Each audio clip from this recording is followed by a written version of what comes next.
today's episode of Explain with Sean Mountain Biking, I forgot to film an intro. In this video, we're going to be taking this old 3x7 Schwinn bike with 29-inch wheels and a threadless headset and turning it into a capable trail bike for less than $100. The bike originally came equipped with this SR Suntour Schwinn coil fork. As you can see, when the front wheel was bent, it got all mangled up when the tire hit it and it was probably rode out. And also, it's in pretty bad need of a rebuild. It's leaking grease. And I believe it's only 80 millimeters of travel. Also, it has a warning label on it, which is never good.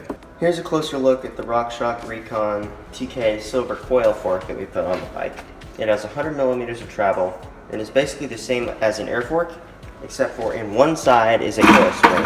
This other side is an oil-filled damper, which is in fact leaking and the lockouts not working. I was able to reuse the stock unsealed headset from the original fork, but the main point of this bike was to keep the cost as low as possible, so if it worked, it was getting reused. Old dry rotted 2.0 tires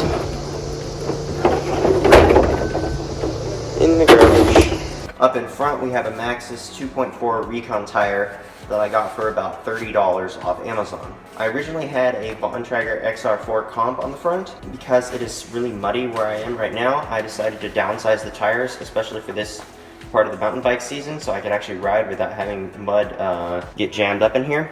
And here are the old bars. As you can see, they're really skinny and they use a special type of stem, and they're not what we were looking after for an actual mountain bike. We put on 735 millimeter bars off the Schwinn AXUM. Here's the stock stem for the bike. This stem is egregiously long and also has a bit of rust inside.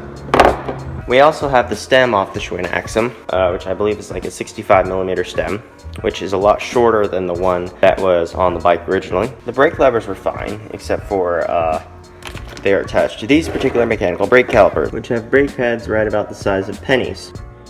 Here we have my old mechanical disc brake calipers and levers for my Schwinn AXUM. Down here we have the Rock Bros pin pedals. These are, I believe, a resin pedal with replaceable pins. Here are the stock pedals that came off the bike.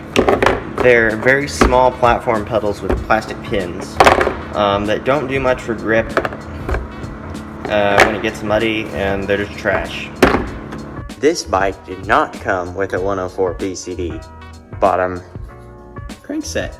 And how I turned this into a 104 BCD crankset is by removing all three of the original gears and cutting the two middle ones out. So here is a 104 BCD gear, obviously not the one I'm using, but one I've taken off another bike.